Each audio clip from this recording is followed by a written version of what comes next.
철도노조의 파업이 계속되면서 앞으로 KTX 운행도 차질이 불가피할 것으로 보여 시민들의 불편이 더욱 커질 것으로 우려됩니다.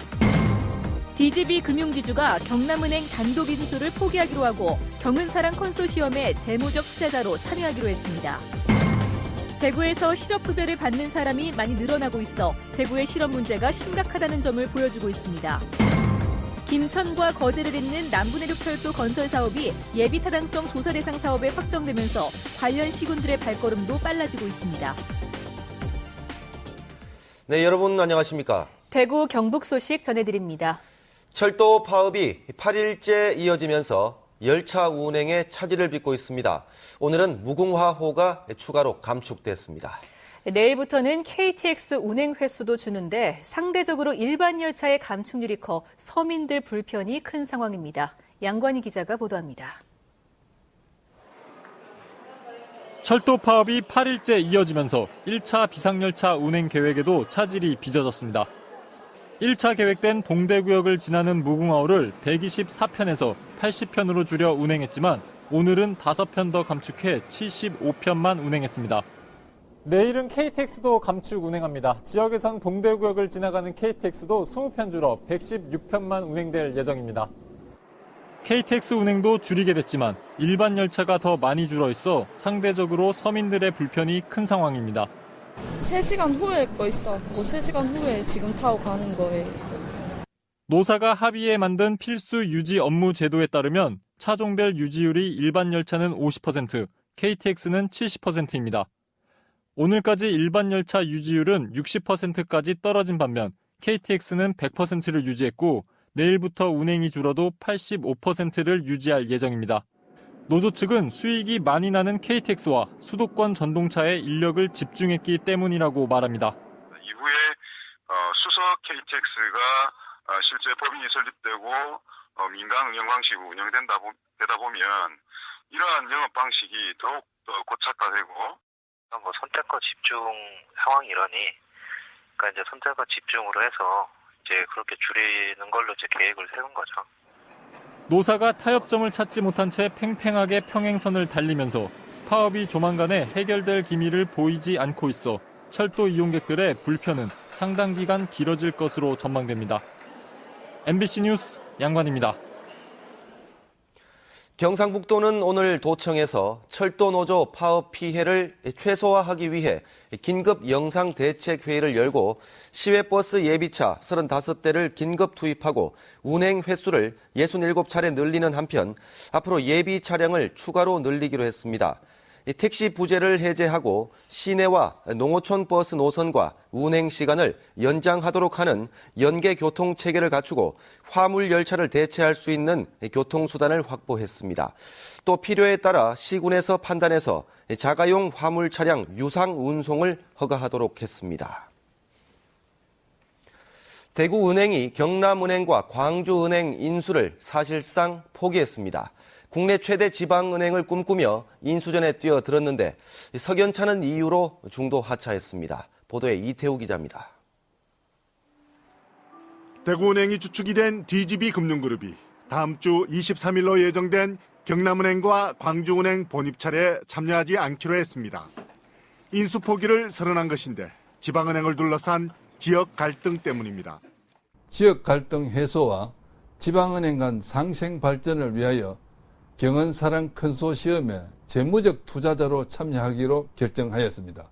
앞으로 영남권의 금융 균형 발전 측면에 상당히 저는 큰 도움이 되고 또 지역 갈등 해소 측면에서도 많은 도움이 될 수 있다. 경남은행 인수전은 대구은행을 비롯한 부산은행, 기업은행 그리고 경남 상공인들이 주축이 된 경은사랑 컨소시엄 4파전 양상이었습니다. 하지만 경남 상공인들이 경남은행을 다른 지역 금융기관에 넘길 수 없다며 강하게 반발하면서 결국 대구은행이 먼저 인수 포기를 선언하게 된 겁니다. 대구은행은 경은사랑 컨소시엄에 800억 원을 투자하는 재무적 파트너로 남기로 했습니다. 광주은행 인수전도 대구은행이 빠짐에 따라 기존 6파전에서 5개 후보로 정리가 됐습니다. 다른 지방은행을 인수해 우리나라 최대 지방은행으로 한 단계 도약하겠다던 대구은행의 계획이 경제적이지 않는 이유에 발목이 잡혀 결국 중도에 자처되고 말았습니다. MBC 뉴스 이태호입니다. 대구시와 경상북도가 일자리 창출에 힘을 쏟고 있다고는 하는데 실업급여를 받는 사람이 계속 늘고 있습니다. 정책이 겉도는 건 아닌지 점검이 필요해 보입니다. 이상원 기자가 보도합니다. 새누리당 조원진 의원이 고용노동부로부터 받은 실업급여 지급 현황 자료에 따르면 대구 경북 모두 지난 2011년보다 실업자가 평균 수천 명씩 증가하고 있고 이에 따른 실업급여 지급액도 늘어나고 있습니다. 지난해 계약직 근로자 가운데 직장을 잃고 실업급여를 받은 사람이 2011년보다 40에서 70% 정도 늘어났고 올해도 지난해를 넘어설 것으로 예상되는 등 특히 계약직 근로자의 실업 문제가 심각한 것으로 나타났습니다. 연령대로는 20대 실업급여 수급자가 전체 15% 정도를 차지하는 것으로 파악돼 청년 실업 문제가 심각한 것으로 나타났습니다. 박근혜 정부가 약 70%의 고용률을 하겠다 이렇게 얘기했지 않습니까? 70% 올리는 양적인 증가도 중요하지만은 그 질에 있어서의 어떤 내용도 중요하다. 그래서 그런 것을 같이 종합적인 어떤 시스템에 대한 준비가 좀 필요하다. 정부는 물론 대구시와 경상북도 모두 일자리 창출을 가장 핵심적인 정책으로 추진하고 있지만 일자리를 잃는 사람은 오히려 늘고 있는 실정입니다. 장기적이고 안정적인 일자리 창출을 위해 새로운 차원의 실효성 있는 대책 마련을 다시 고민해야 될 시점으로 보입니다. MBC 뉴스 이상호입니다. 김천과 거제를 잇는 남부내륙철도 건설 사업이 예비 타당성 조사 대상 사업에 확정되면서 관련 시군들의 발걸음도 빨라지고 있습니다. 노선 통과 8개 시군이 긍정적인 조사 결과와 사업의 조기 착수를 위해서 힘을 모으기로 했습니다. 이상석 기자가 보도합니다. 대통령 공약 사업이기도 한 남부 내륙철도 건설 사업은 김천에서 거제까지 총 길이 186.3km에 사업비만 6조 8천억 원에 이릅니다. 경제성이 없고 실현 가능성도 부족하다는 일부 시각도 있었지만 한 달 전에 정부의 예비 타당성 조사 대상 사업에 확정돼 조만간 타당성 조사에 들어갑니다. 이에 따라 노선이 통과하는 8개 시군이 공조 체제를 갖추기 위해 협의회도 구성하기로 하는 등 공동 대응하기로 했습니다. 예비 타당성 조사에 중부 내륙 철도와 연결되도록 문경, 상주, 김천 구간을 반드시 포함시키도록 하는 게 급선무입니다. 중부 내륙 철도가 있습니다. 그것을 문경까지만 오도록 되어 있는 것을 상주를 거쳐 김천을 거쳐서 남해안까지 갈 수 있도록 하면은 충분한 좋은 성과가 있을 것으로 보고 있습니다. 2016년 예정인 사업 착수 시기를 2015년으로 앞당겨 줄 것도 정부에 요청하기로 했습니다. 내년 지방선거에서 후보자들의 공약에 포함되도록 하는데도 힘을 모으기로 했습니다. 시장 군수뿐만 아니라 국회의원 또 관련된 모든 사람들이 함께 힘을 모아서 지금 정부에다가 우리가 그 강력한 필요성을 요청해야 된다고 생각하고 있습니다. 이곳 KTX 김천역에서 경남 거제를 잇는 남부 내륙철도 건설 사업은 내년 상반기까지 예비 타당성 조사를 받게 됩니다. 긍정적인 결론이 나오면 2015년부터 정부 예산에 반영돼 본격적으로 추진될 계획입니다. MBC 뉴스 이상석입니다. 쌀 수매 제도가 폐지되면서 도입된 쌀 목표 가격이 연말을 앞두고도 결정되지 않고 있습니다. 농민들은 국민 주식인 쌀이 동물 사료값보다 못한 대접을 받고 있다고 울분을 터뜨리고 있습니다. 김기영 기자가 보도합니다. 2005년 쌀 수매 제도가 폐지되면서 농가의 소득 손실 보전을 위해 도입된 쌀 목표 가격 제도. 산지 쌀값이 목표 가격 아래로 내려갈 경우 차액의 85%를 보전해 줍니다.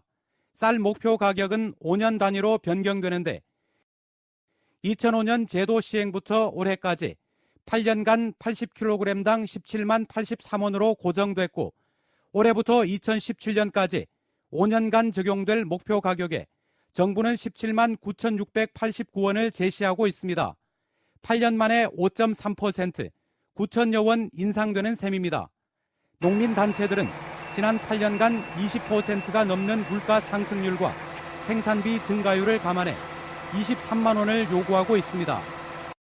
국민들의 먹거리를 생산하는 농민입니다. 농민이기에 이 농업을 지켜야 되겠다는 그런 사명감도 있고.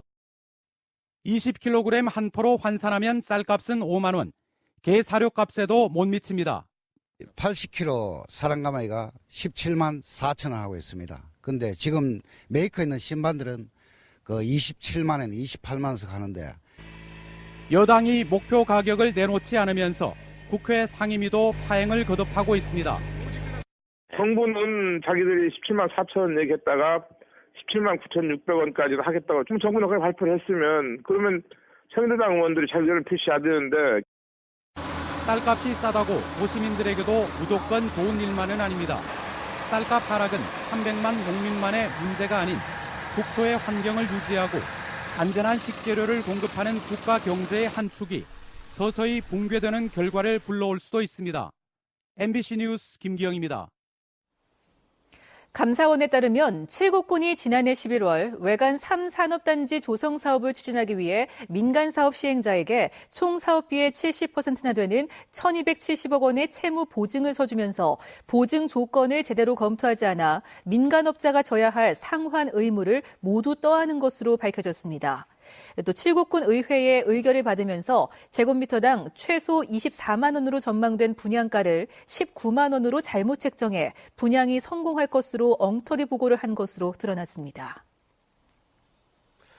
네, 서울의 한 대학교에서 시작된 안녕들 하십니까라는 제목의 대자보가 사회 이슈가 되고 있습니다. 그 내용을 두고 옳다 그르다 논란이 일고 있는 가운데 지역 대학에도 대자보가 등장했습니다. 엄지원 기자가 보도합니다. 안녕들 하십니까로 시작되는 손글씨들.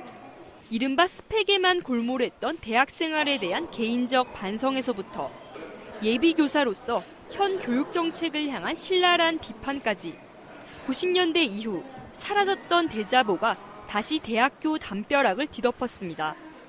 지난 주말 첫 대자보를 붙인 이 학생은 지방대생, 청년 실업이라는 개인적 고민을 핑계로 사회에 무관심했던 과거에 대한 반성이라 말합니다.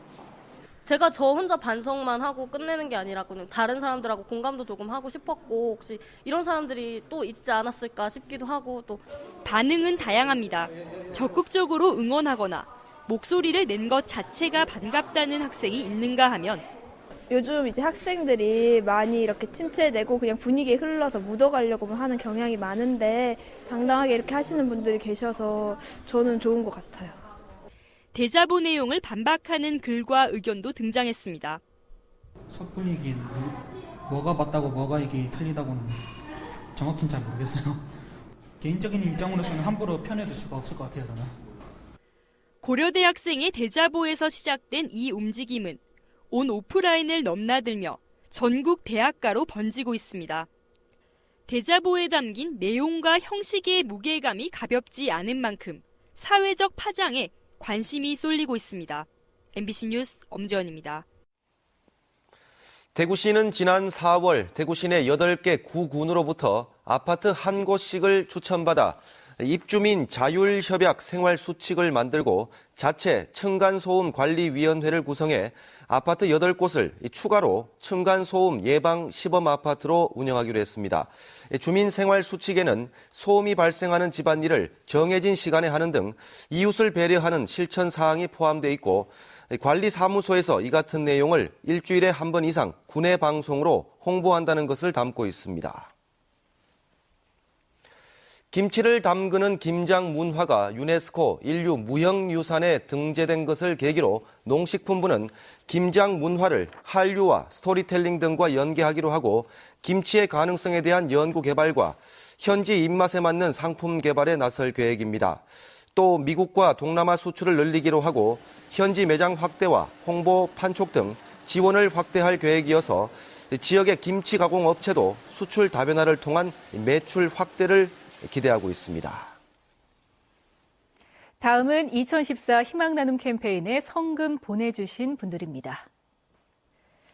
대구시 서구 평리 2동 까치사랑 봉사단에서 100만 원, 경성 표고버섯의 김진석 씨 50만 원, 성주군 수륜면 수륜리 주민일동이 50만 원, 경산시 남천면 노인회에서 60만 원. 주식회사 동부레미콘 대표 박두정 씨가 300만 원, 용흥 1, 2 주민들이 50만 원, 대구 운불련 호출택시 성승길 회장과 회원일동이 50만 원을 보내주셨습니다. 모두 고맙습니다. 손편지 쓰기를 장려하기 위해서 설립된 사단법인 한국편지가족 대구 경북지회가 주관한 편지 쓰기 대회 시상식이 오늘 대구시 동구 경북지방우정청에서 열렸습니다. 오늘 시상식에서는 편지를 가장 많이 제출한 대구 팔달초등학교와 구미 현일중학교의 아름다운 학교상이 전달됐고 편지 쓰기 지도에 공이 큰 교사 3명에게 우수지도 교사상이 수여됐습니다. 대구시에 따르면 내년도 1분기 공공근로 사업 신청을 받은 결과 정원 1,800명 모집에 3,200여 명이 지원해 1.79대 1의 경쟁률을 보였습니다. 지난 2010년에는 4대 1, 2011년 2.8대 1, 2012년 2.9대 1, 올해 1.9대 1의 경쟁률을 보인 것과 비교하면 4년 연속 경쟁률이 낮아지고 있습니다. 이는 지난해 월급이 95만 원 선이었지만 올해부터 근무 시간이 줄면서 75만 원 정도로 줄었기 때문으로 풀이됩니다. 최근 울릉도 연안에 불법 중국 어선들이 급증함에 따라 동해 해경은 오늘 경비함정 5척과 헬기 1대를 동원해 중국 어선 단속 훈련을 실시했습니다. 동해 연안에는 지난 5월부터 불법 중국 어선이 1,300여 척으로 늘었고 기상 악화 때마다 울릉도 연안으로 피난하는 중국 어선도 지난해 2척에서 올해는 600여 척으로 급증했습니다. 대구지방검찰청 강력부는 구치소에 수감된 내연남에게 우편 영치물을 가장한 필로폰을 넣어주려던 혐의로 42살 김모 여인을 구속 기소했습니다. 김 여인은 지난달 11일 대구 구치소에 수감된 내연남 42살 A씨에게 안경 케이스 안쪽을 뜯어내고 필로폰 0.6g을 숨겨 영치물로 구치소로 반입하려 한 혐의를 받고 있습니다. 네, 지금까지 대구 경북 소식 전해드렸습니다. 시청해주신 여러분 고맙습니다.